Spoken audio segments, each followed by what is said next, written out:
Baby Gloria Rain now. Abana bakuya kufananya bagenda bakakyusa ne bagamba nti wataddeko nyazaala wa ningamba bana go bitadde ku TikTok. Bannange Go wakikoze. bade mayi mumbuuza bya gospel kikadde. Wakubanza okedde ne wakubona gye tulaga naye go kitadde ku TikTok yo. Nokyusa ne wasole ko nyazaala. Omwana agamba the first African woman to be a nyazaala. To get a son-in-law. Nabo kiri batuukako. So katugenda ku gospel kikadde. Yes. Kiri kitya? Tuli wano nga 13 April. Tugenda kuba ne show eya kikadde. Abakadde ffenna we tuli abayimba ennyimba enkadde. Betty Nakibuka, Betty Namaganda, Joseph Segawa, Chitonsa, Hamke, all of us tugenda kubeera wano tubayimbira ennyimba zammwe zonna enkadde ze mubadde nga mubuuza abamu kwe mukulidde mwena abali wano kwe mukulidde. You know, abantu abalala bakuwa obujulizi ne bagamba nina embeeramu empita n'empulira oluyimba lwo ne lunzizaamu amaanyi, nalina embeeramu empita oluyimba lwo lwe nawulira n'endokoka nenzikiriza Yesu okubeera omulokozi wange. Kati ezo ennyimba ezo zonna njagala mugume abakkiriza, njagala mugume abakkiriza Mukama wali zonna. Wali kali kasigini kyagundi. Ako nako ngenda kayimba Mukama goluyimba lwange munene, you know, like all of them. Abeerawo wakati nga ebintu biganye, abeerawo wakati nga biganye, byonna zonna tugenda ziyimba live ate nga zirina testimony behind kuba twaziyitamu nga tuyitamu mbeera. Tulina embeera ze tuzze nga tuyitamu. Nze ndi muwala akulidde, ndi mukyala akulidde mu nnaku. Nkulidde munaku, nze nakula ndi munaku. Kati temundaba wano ne mulowooza ono wakabi nnyo. Siri wakabi nnyo, Katonda nnyambye buyambi era tojereganga omuntu gw'osanze leero ng'ayambala sapatu. Ojja musanga enkya ng'ayambadde engatto, kati oyogeranga bitono. So kati nange Katonda yansanga neeyambalira sapatu okujja mu kkanisa. Nagira musandaka era I have a song olugamba nti nagira musikati myufu yaleabirije emabega nga n'amaaso gange mamyufu nga sirina kyegombesa nenyingire kanisa wandeka tewangobera bweru laba onnyambye nnyo Mukama oli luyimba lwange. Nagira musikati myufu ng'eyabirije emabega nga n'amaaso ga red okubye kombini maaso red skirt. Yes, naye Yesu wakisa n'ayamba obulamu bwange, tankwasa nsonyi kwogerako, ye yanzija mu nnaku.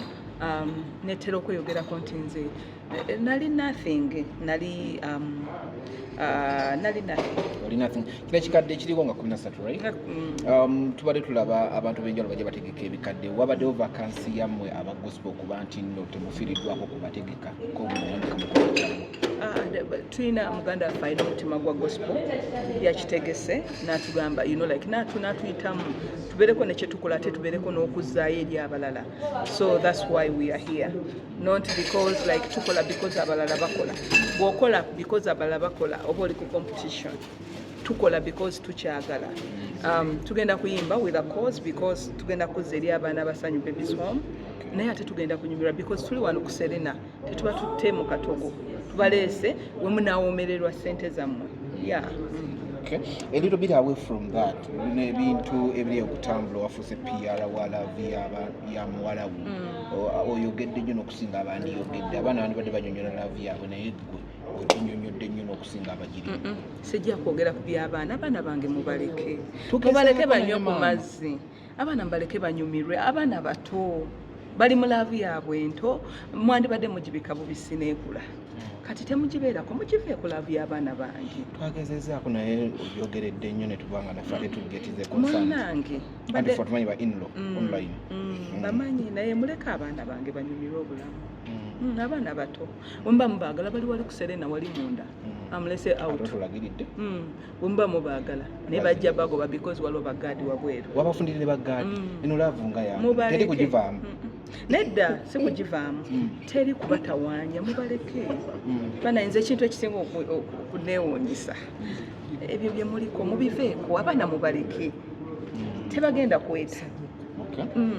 Kweta naye bantu yebuuza omuntu akola atya propose ate ne mumugulira essuuti mbale nga mubulenzi yategeka propose. Abaana bange mubaleke banyumirwe Love y'aba parents ababiti. Omwana nawe yagambye mwampimyeko nga neebase. Musoberera omwana omulenzi namutimako nga yeebase. Ebyo mu byeddemu.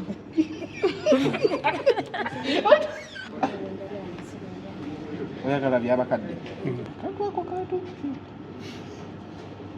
alinga tekavaako ko Kana yake Mario.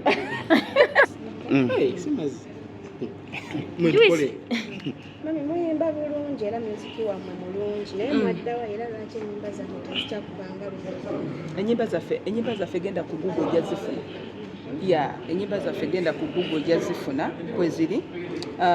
Mu America kati nze ennyimba zange yonna gye ziri because I travel and I take my music there.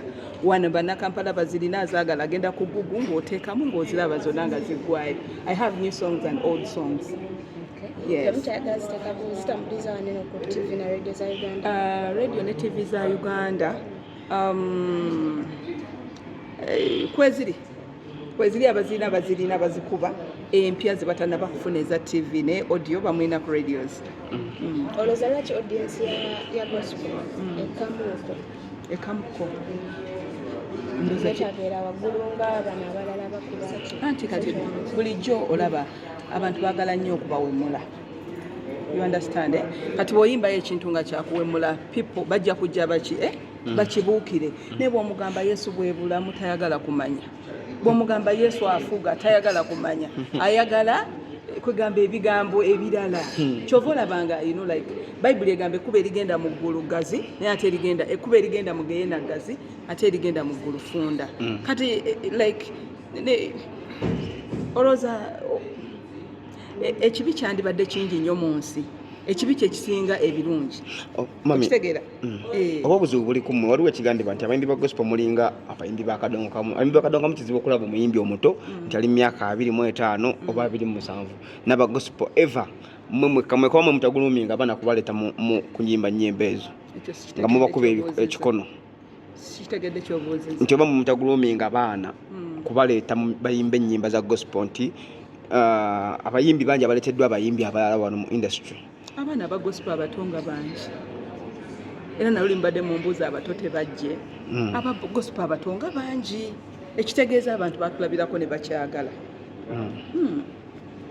nga tukuza amazaalibwa ga Ssaabasajja Kabaka Mwenda Mutebi. Contribution ki oba birungi ki byakoledde Obwakabaka n'abantu? Contribution ki Kabaka zaakoze? Kabaka zaakoze ebyo nojja bitema kubanga like sibigenderako nnyo ebya Kabaka sibimanyi nnyo kati Kabaka akoze kinaakoze okitegeera kati simanyi nti Kabaka yakoze kino. One thing I know, I love my Kabaka because ndi mukyala Muganda. Agaseeko ekimubbanga lyabaddeeko eri abantu kikyakoze gwe kikwenyumirizamu ogamba nti Kabaka wange. One thing I know, I love my Kabaka kubanga ye Kabaka wa Buganda. Kati ebisigadde manyi nnyo ebiri mu Bayibuli. Kati bw'ombuuza ebya Kabaka Yesu nja kukubuulira because nsiba mu Bayibuli. Ne one thing I know, I love my Kabaka kubanga ndi Muganda. Yes. Banaye Kabaka wange nkwagaliza amazaalibwa ag'essanyu era owangaale kubanga wootoli like eggwanga libeeramu ekiwubaalo like newobeeredde omulwadde nga tuwulirawo bitubeera ku Google nga tulaba nange yawonye because gwe Kabaka waffe. Yes. Oli muzadde omusanyufu era omuzadde twakulabye ng'oli musanyufu eri abaana bo. Ebyo tombuuza. Tombuuza ebikwatagana ku baana bange mu baana. Sigenda ku baana. Waliwo kafedi akatambula era nga kalaga nti waliwo omukyala gwe bagamba nti wa Pastor Bugembe. Oli musanyufu olwa Pastor Bugembe? Mwanyinaze mumuleke ye kajja abennyonnyolere saabuyingira bya mwanyinaze because oyo mwanyinaze bw'abanga tabayanjulidde kintu waki munoonya musuna byatabagandi ebiwandu ebikaawa bye mwagala like ebiwoma bye muwandula mulindeeko ajja abalage tunakubuuza gwe mubanyina abanange mumuleke bugi wange